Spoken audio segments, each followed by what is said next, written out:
پیشاب کے ڈھیلے سے رشتہ اندازی سے کرتے ہیں، خدا کے یہاں اس کی اتنی بھی قیمت نہیں جب تک وہ اس سے معافی نہ مانگے۔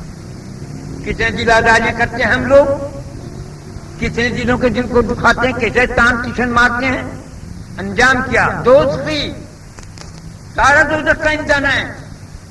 اس سے بچو، اپنی زبان کو لگام دو، اپنے ایمان کو تازہ کرو کلمے سے، درود شریف سے۔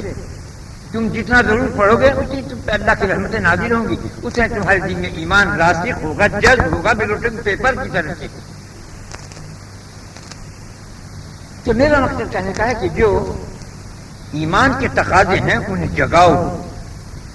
خالی لا الہ الا اللہ محمد رسول اللہ کو گرنے سے کچھ نہیں ہوتا، اسے سوچو واقعی اللہ ایک ہے، اس کے سوا کوئی معبود نہیں، اس کے سوا کوئی دوسرا خدا نہیں، وہ ایک طاقت ہے۔ اب کتنی طاقت والا؟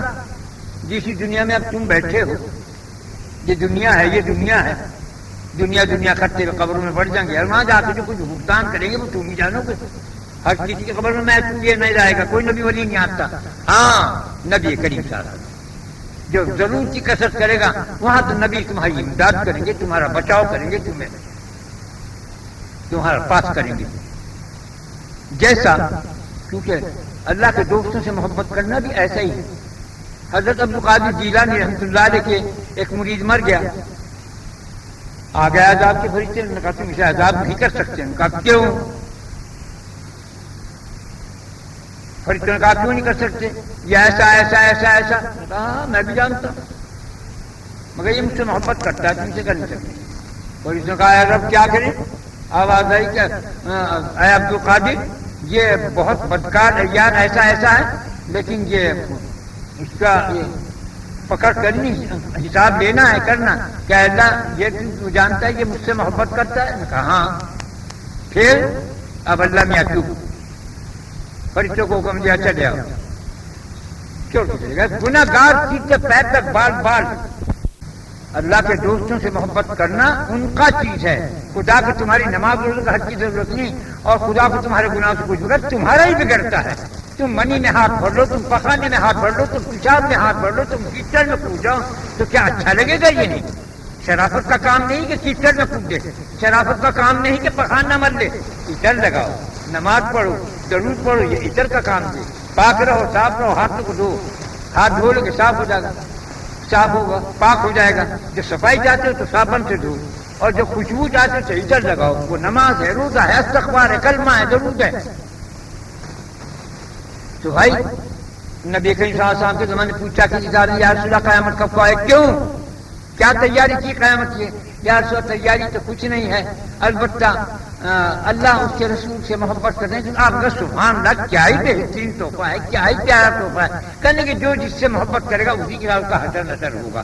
بات ختم ہو گئی۔ عبادت کرنا جو میں بتا رہا ہوں، گناہ سے بچنا جو بتا رہا ہوں، اپنے ہاتھ کو پخانے میں، پیشاب میں، منی میں، حیض میں بھرے کب تک رکھو گے؟ اسے کھا بھی لو گے تو خراب کام، اسے برتن لگاؤ، کپڑوں لگاؤ، ناپاک کام، اسے گندے کام۔ رحمان کے بندے زناکار نہیں ہوا کرتے، جو زنا کرتا ہے وہ رحمان کا بندہ نہیں، شیطان کا نفس کا بندہ ہے، وہ دوزخ میں جائے پر جائے گا۔ جو کسی کو دھوکہ دیتا ہے وہ اپنا خدا رسول اور ڈھونڈ لے۔ کتنے دھوکے بازی کرتے ہو، کتنی کنڈومڑی دبا کے کام کرتے ہیں لوگ۔ ہمارا کام جو ہے پاک، یہ عبادت لا یعنی چیزیں ہیں، یہ بہت بات کی باتیں ہیں۔ پہلے پاک ہو، پھر صاف ہو، پھر اپنے آپ کو متوجہ کرو، پھر نماز پڑھو، روزہ رکھو، حج کرو، قبول ہوگا۔ پاک نہ پاک ہاتھ کپڑے کو پخانا بھی لگا، پیشاب بھی، حیض بھی، منی کا خون بھی لگا، اور اللہ اکبر کر کے نماز نہیں ہوتی قبول۔ خدا کو تمہاری ان چیزوں کی ضرورت نہیں، وہ جگہ دل کیا کہتا ہے۔ اے دل تو اس گلی میں پامال ناز ہو جا تاکہ آگاہ ہے راز ہو۔ یہ دل جب پاک ہو جاتا ہے دنیا کی آخرت کی آلائش سے تو نور حق ظاہر ہوتا ہے، نہ اسے محبت ہوتی ہے دنیا کی، نہ آخرت کی، نہ جنت دوزخ کی۔ وہ تو رب کو چاہتا ہے، تو وہ منور دل ہے، وہ روشن دل ہے، آفتاب سے بھی زیادہ، سورج سے بھی زیادہ۔ تو اس دل میں محبت تو نہیں کر سکتے، نہیں ہوتی، ہو جاتا سبحان اللہ۔ لیکن یہ تو مرنا تو ہے، مرنا سب کو ہے، مرنے کی دیر ہے تو چاند جان کون سی بات ہماری پکڑ کے آ جائے گی، کیا جواب دو گے؟ میں یہ فکر میں رہتا ہوں، اسی لیے کہتا ہوں کہ درود پڑھو، تم گناہ سے بچنے کی کوشش کرو، اور درود اتنا پڑھو کہ تمہیں رسول اللہ صلی اللہ علیہ وسلم تمہارا ہاتھ پکڑ کے بچا دیں، ورنہ کوئی ذریعہ نہیں ہے۔ آج کے حالات اتنے بدترین ہو چکے ہیں، کوئی نہیں بچ سکتا، کوئی گانے میں ہے، کوئی بجانے میں ہے، کوئی زنا میں ہے، کوئی چوری میں ہے، کوئی دھوکے پٹی میں ہے، سب گناہوں کے اندر ملوث ہیں۔ حضرت عثمان غنی رضی اللہ تعالیٰ عنہ نے فرمایا میرے پاس 10 چیزیں امانت ہیں، اگر خدا نے میرے ساتھ معاملہ اچھا کیا تو سبحان اللہ، اور جو کہیں مجھے دوزخ میں ڈالنے لگے تو کہوں گا اے اللہ 10 چیزیں میں نے تیرے ڈر کی وجہ سے نہیں کی۔ کیا چیزیں ہیں وہ؟ میں نے کبھی آج تک زنا نہیں کیا، میں کبھی آج تک جھوٹ نہیں بولا، میں نے کسی کو آج تک دھوکہ نہیں دیا، میں نے اپنا ہاتھ جب محمد صلی اللہ علیہ وسلم کے ہاتھ میں ہاتھ دیا اس کے بعد اپنی شرمگاہ کو بھی نہیں لگایا، میں کبھی گایا نہیں۔ یہ دیکھو تم آج گانا کتنا ہے، گانے والے مرد عورتیں، ناچنے والی گانے والے مرد عورتوں کے سرانے کھڑے ہو کے اگر کوئی کہہ دے خدا کی قسم یہ دوست کی ہے، یہ کافی مرا، تم نے حق سچ کہا، دو کو کہا حکم۔ عمر فاروق فرماتے ہیں اگر کوئی مالدار اور حج نہ کرے تو اس کے سرہانے کھڑے ہو کہتے خدا کی قسم یہ یہودی نصرانی ہو کر مرا ہے تو اس نے حق کہا، سچ کہا، کوئی غلط بات نہیں۔ ایک ناچنے گانے والی اور نوحہ کر کے بیان کر کے رونے والے مرد عورتیں، ان کے سرہانے کھڑے ہو کہتے یہ دوست کیا ہے مر گیا دوزخ میں جائے گا، تو اس نے حق کہا، اگر خدا کی قسم کھا کر کہے کتنی بری چیز ہو گئی۔ آج تم نے گانے کو کتنا کیا سمجھ لیا، بہت سے تم نے کہہ دیا ہم تو گانا گاتے ہیں عبادت سمجھے، جھوٹ بولتے ہو۔ اگر تم عبادت سمجھ کے گانا جانتے ہو تو پیسے نہ لو، پھر گا تو حضرت داؤد علیہ السلام کی طرح سے کہ جب وہ گناہ کرتے تھے اتنی خوش رہانی تھی ان کی آواز میں کہ 50-50 ہزار آدمی کا جنازہ اٹھتا تھا، دل پھٹ جاتے تھے، ایسی آواز تھی۔ آج 2-4 دوسرے گانے کے گا دیا، اپنے آپ کو گویا کرا لیا، دوست کی نامحرم عورت کوئی گانے کو، نامحرم عورت اپنے آواز کسی مرد کو سنانا حرام ہے۔ کیا بتاؤں میں تمہاری، لوگوں نے یہ بدعت ہے، یہ شرک ہے۔ شیطان نے یوں تو کہا تھا شام کو جب جا کے آتے میں تو کسی نہ کرائے، چوری کرائے، فلانے کام کے ڈھمکے گئے تو رات کو سوتے تو بس استغفار کرنی پڑتا، ہم کیا کریں، میں تو محنت برباد ہوگی۔ کہا بیٹھو چین سے بیٹھو، میں ایک ایسی سنت جاری کرنے والا ہوں جس سے توبہ کی بھی توفیق نہیں ہوگی۔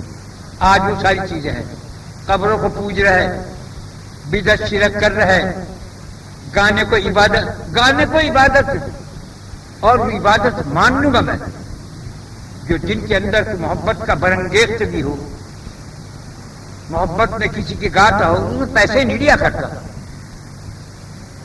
جو پیسے دے پیٹ پالتا ہو اس کو کہہ رہا ہوں۔ بہت دیر ہو گئی، آج دیر سے بھی آیا، میں بھی بہت دل خراب بھی تھا، مگر دل خراب ہونے کے باوجود جس کے میں بات کرتا ہوں پھر میں تو پاور والا ہو جاتا ہوں۔ خدا کی بات میں، خدا کے ذکر میں، خدا کی یاد میں، خدا کے گمان میں، خدا کے ایمان میں، خدا کے احسان میں، خدا کے یقین میں ایک پاور ہے، ایک قوت زبردست۔ اگر میرا دم نکلتا ہوا اور تم نے میرے رب کی محبت کی کوئی بات کوئی چھیڑ دے گا مجھے، میں تو اٹھ کے بیٹھ جاؤں گا، فوراً بیان کرنا شروع کر دوں گا، کیونکہ میں پاگل ہوں، میں دیوانہ ہوں اپنے رب کا۔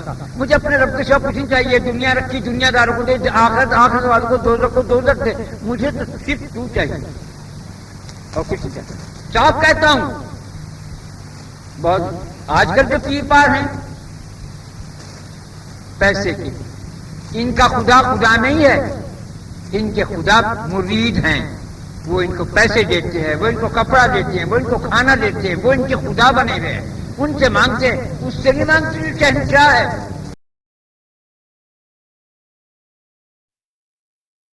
جتنے تمہارے ہاتھ ہیں یہ پھول ہے، اس کے اندر 1 2 3 4 یہ اتنی دفعہ بسم اللہ، اتنی دفعہ درود شریف اور 3 دفعہ قل اللہ پڑھ کے ثواب پہنچانا ہے، ہدیہ نذرانہ۔ بسم اللہ الرحمن الرحیم۔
انا محمد رسول اللہ صلی اللہ علیہ وسلم. اے اللہ ہم سب نے جو کچھ پڑھا ہے پڑھنے کا ثواب ہدیہ نذرانہ جناب رسول اللہ صلی اللہ علیہ وسلم کے روح مبارک کو پہنچ جائے. ان کے صدقے سے فضل سے ہمارے صغیرہ کبیرہ جان بوجھ بھول چوک گناہوں کو معاف فرما دے. اے اللہ ہمارے دین میں ایمان میں اسلام میں صحت میں زندگی میں رزق میں برکت عظیم عطا فرما. اے اللہ اپنے محمد صلی اللہ علیہ وسلم کی پوری امت دنیا میں جہیز ان کی حفاظت فرما. اے اللہ ہمارے پاکستان کو دشمنوں کی نظروں سے محفوظ فرما دے. اے اللہ ہمارا تیرے سوا کوئی وارث ہے نہ والی ہے، تیرے یار ہے، تو ہی مددگار ہے. تو اپنی امان اور اپنی حفاظت میں ہم سب مسلمانوں کو دے جہاں سے جہاں تک بھی ہیں. اے اللہ پر اپنا کرم اور فضل فرما دے اپنے محمد صلی اللہ علیہ وسلم کے صدقہ طفیل میں.